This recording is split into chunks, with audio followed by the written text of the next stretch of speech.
আর্থিক দুর্নীতির অভিযোগে মালদা মেডিকেল কলেজের ফ্যাসিলিটি ম্যানেজারকে গ্রেপ্তার। মঙ্গলবার গ্রেপ্তার করল সিবিআই। এদিন এসআই পদমর্যাদার এক সিবিআই আধিকারিক সহ মোট 3 জন সিবিআই অফিসার হঠাৎ করে মালদা মেডিকেল কলেজ হাসপাতালে হানা দেন।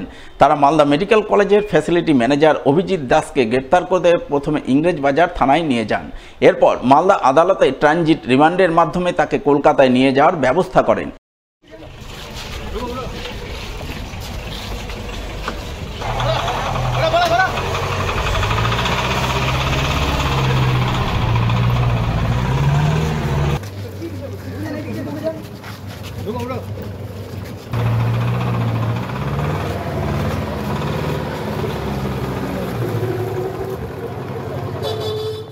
মালদা মেডিকেল কলেজ হাসপাতাল সূত্রে খবর, সিবিআই এর হাতে ধৃত মালদা মেডিকেল কলেজের ফ্যাসিলিটি ম্যানেজার গত 4 মাস আগে আলিপুরদুয়ার সরকারি হাসপাতাল থেকে স্থানান্তরিত হয়ে মালদায় আসেন।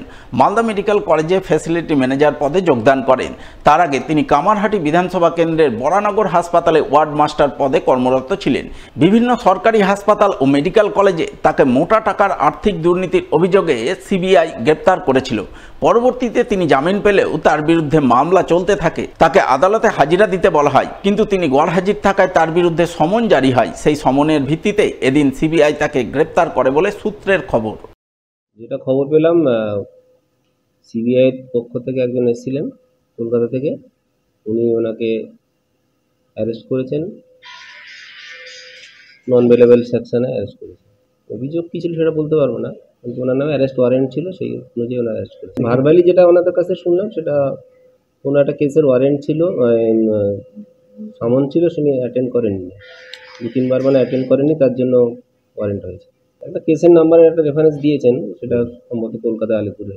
কত ডিটেলস আমি জানি না। ওনার ভার্বালি যেটা কথা সে মনে হলো যে সমন উনি অ্যাটেন্ড করেননি বা হয়তো পাননি, কোনো কিছু একটা সমস্যা হয়েছিল, সমন না অ্যাটেন্ড করার জন্যই মোস্ট লাইকলি ওনাকে অ্যারেস্ট ওয়ারেন্ট ছিল, সেই অনুযায়ী অ্যারেস্ট। মালদার মানিকচকের ভূতনির পৃথক পৃথক 2টি রাস্তা তৈরিতে নিম্নমানের কাজের অভিযোগ, আর এই অভিযোগ তুলে রাস্তার কাজ বন্ধ করলেন গ্রামবাসীরা। সোচ্চার হলে রাস্তা নির্মাণে যুক্ত ঠিকাদার সংস্থার বিরুদ্ধে। মঙ্গলবার এই ঘটনাকে ঘিরে সাময়িক উত্তেজনা তৈরি হয় ভূতনির খসবরটোলা এবং ভূতনির শঙ্করটোলা এলাকায়। জানা গেছে, ভূতনির খসবরটোলায় প্রধানমন্ত্রী গ্রামীণ সড়ক যোজনার কাজ চলছে। মঙ্গলবার সেই কাজে নিম্নমানের কাজের অভিযোগ তুলে সরব হন গ্রামবাসীরা। তারা রাস্তার কাজ বন্ধ করে বিক্ষোভ দেখান এবং সঠিক কাজের দাবি জানান। আমরা কাজটা এই জন্য বন্ধ করলাম, একদম বাজে কাজ হচ্ছিল, নিম্নমানের কাজ। আমরা কালকে কাজটা বন্ধ করেছিলাম, তো ওরা বন্ধ করে দিয়েছিল কালকে, ফের আবার আজকে দেখছি সকাল 8টা-9টায় আবার চালু করে দিয়েছে। তাই আমরা কাজটা বন্ধ করে দিলাম। কাজ একদম বাজে কাজ করছে, যে কাজ ভূতনিতে চলবে না একদম। আমরা মানিকচকে মথুরাপুরে দেখি ভালো পিচিং হয়, আর এখানে ধুলোর উপরে ধুলোটা সাফ করছে না, একদম ঢেলে দিয়ে চলে যাচ্ছে। আমরা মোটামুটি মানা করছি 10 দিন থেকে যে ভালো করে কাজ করুন, ভালো করে করছে না, এই যেমন তেমন করে ঢেলে চলে যাচ্ছে। পিচিংয়ে কোনো আঠা নাই, কিছু নাই, আর একদম নিম্নমানের তিরপাল যতটি পাতলা থাকে ওই মতো করে ঢালছে। তাই আমরা দাবি রাখছি যে ভালো কাজ করুক। আর জেলা পরিষদ আজকে বলছে যে না, আমরা জানি না, 20 দিন থেকে 15 দিন থেকে কাজ চলছে, আজকে এসে এমনি বলছে যে এমনি আমি দেখতে আসলাম। কাজটা আমরা বলছিলাম যে ভালো করে করুক, আর জেলা পরিষদ এতদিন আসেনি, আজকে এমনি দেখতে এসেছি। তাই আমরা দাবি রাখছি ভালো করে কাজ করুক, যেন থামে।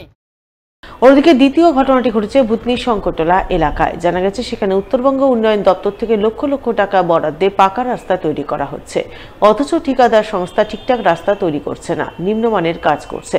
সিডিউল দেখতে চাইলে তাদের প্রশাসনের কথা বলে ভয়ভীতি দেখাচ্ছে। মঙ্গলবার এমনটা অভিযোগ তুলে গ্রামবাসীরা রাস্তার কাজ বন্ধ করে বিক্ষোভ দেখান। ওরা বলছে যে তোমরা শিডিউল তুলে নাও, নিজেদেরকে তুলতে বলছে, আমাদের নিজেদের বলছে। কারা বলছে এটা ঠিকাদার। তো আপনারা শিডিউল দেখেননি এখনো? শিডিউল এখন অবধি দেখায়নি তো। দাবি করেছিলেন? হ্যাঁ, আমরা সবসময় দাবি করেছি। আর এবং আমরা বলেছি না, শিডিউল দেখালে আমাদের বোর্ড টেঙে দাও, আমরা ওখান থেকে আমরা যেটা আমাদের সিস্টেম আছে সেই সিস্টেমে আমরা জেনে নেব কত টাকার কাজ আছে, কি সিস্টেমের কাজ আছে। আমরা আনুমানিক শুনেছি 2 কোটি কত টাকা এরকম আছে, 67,000 না কত লক্ষ টাকা এরকম আমরা শুনেছি। সঠিক আমার জানা নাই, শিডিউল না দেখলে তো আমরা সঠিক বলতে পারি না। কোনো কি হুমকি দিচ্ছে ঠিকাদার কাজ শিডিউল? হ্যাঁ, বলেছিল। কি বলছে? যে এটা টিএমসির কাজ আছে, প্রয়োজন পড়লে আমরা প্রশাসন দিয়ে কাজ করাবো। তা আমরা বলছি ঠিক আছে, করার। কেউ তো আমাদের গ্রামবাসীর ছেলেগুলো এসে অবরোধ করেছে যে না দেখালে কাজ আমাদের হবে না। জেলা পরিষদ মেম্বারও তো ছিল? হ্যাঁ, জেলা পরিষদকে ডাকানো হয়েছে। এদিকে এই ঘটনার খবর পেয়ে দুটি এলাকাতেই রাস্তার কাজ পরিদর্শনে যান তৃণমূলের স্থানীয় জেলা পরিষদ সদস্য জয়শ্রী মণ্ডল। তিনি গ্রামবাসীদের সুরে সুর মিলিয়ে নিম্নমানের কাজের অভিযোগ আনেন এবং সঠিক কাজে দাবি জানান এবং গোটা বিষয়টি মানিকচকের বিধায়ক সাবিত্রী মিত্রের গোচরে তুলে ধরবেন বলে জানান। গত কয়েকদিন ধরে আমার কাছে ফোন যাচ্ছে যে রাস্তা হচ্ছে আমাদের এনবিডিডি থেকে, রাস্তা ভালো হচ্ছে না। গ্রামবাসী আমাকে বারবার করে অভিযোগ করছে যে আপনি আসেন, এসে দেখে যান, রাস্তা ভালো হচ্ছে না। আমি বললাম যে আপনারা রাস্তাটা ভালোভাবে করেন, তো বলছেন না আমাদের কথা মতো কাজ হচ্ছে না, আপনি আসেন, এসে একটু দেখে যান। তাই আমি আসলাম, এলাকাবাসীর সাথে এসে আমি একটু দেখলাম জিএসবি যেমন কিছু ভালো হচ্ছে না। ভালো হচ্ছে না কাজ না, তো আমি তো আর চাই না যে ভালো হোক। আমাদের ভূতনির 3টে অঞ্চলের মেন রাস্তা হচ্ছে এটাই। তুলে আমরা গ্রামবাসীকে আমরা বললাম যে আপনারা ভালোভাবে কাজটা করেন, প্রশাসন দিয়ে বা সব কিছু দিয়ে। আমাদের বিধায়িকা সাবিত্রী মিত্র আছে, ওনাকেও আমি ব্যাপারটা জানাবো, জানিয়ে কাজটা ভালোভাবে যেন হয়। মঙ্গলবার বিধ্বংসী অগ্নিকাণ্ডের ঘটনা ঘটল মালদার গাজলে। গাজল 1 নম্বর গ্রাম পঞ্চায়েতের পশ্চিম সুন্দরপুর এলাকায় আগুনে পুড়ে ছাই হয়ে গেল গৃহস্থ পরিবারের একটি টিনের ঘর। আংশিক ক্ষতিগ্রস্ত হল প্রতিবেশী এক পরিবারের বাড়ি। মঙ্গলবার বেলা 2টা নাগাদ এই ঘটনাকে ঘিরে ব্যাপক চাঞ্চল্য আতঙ্ক তৈরি হয় পশ্চিম সুন্দরপুর গ্রামে। জানা গেছে ওই গ্রামের বাসিন্দা আব্দুল জাব্বারের বাড়িতে এদিন হঠাৎ করে আগুন ধরে। সে আগুনে একটি টিনের ঘর পুড়ে ছাই হয়ে যায়।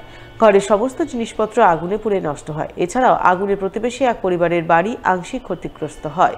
পরে গ্রামবাসীরাই জল ঢেলে আগুন নিয়ন্ত্রণে আনে, যদিও আগুন লাগার কারণ জানা যায়নি। এদিকে এই ঘটনার খবর পেয়ে স্থানীয় গ্রাম পঞ্চায়েত সদস্য সহ ব্লক প্রশাসনিক আধিকারিকরা ঘটনাস্থলে ছুটে যান।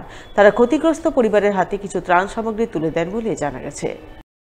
গাজল 1 নং অঞ্চলের যেটা আমাদের রহিমপুর বুথ, সেই রহিমপুর বুথের পশ্চিম সুন্দরপুর এলাকা। পশ্চিম সুন্দরপুর এলাকাতে এখানে খড়ের গাদাতে হঠাৎ করে আগুন লেগে যায়। এলাকাবাসী খবর পায়, পঞ্চায়েত দ্রুত সেখানে পৌঁছায় এবং পৌঁছে আগুনটাকে নেভানোর চেষ্টা করে। এখানকার যারা বাচ্চা ছেলেপেলেরা ছিল তারা সহযোগিতার হাত বাড়িয়ে দেওয়াতে এই একটা বড় বিপদ থেকে রক্ষা পাওয়া গেছে আর কি। তো একজনের বাড়ি আছে জাব্বার মুমিন, যিনি ছিলেন, তার বাড়ি পুরোপুরিভাবে আপনারাও দেখেছেন যে পুরোপুরিভাবে পুড়ে গিয়েছে।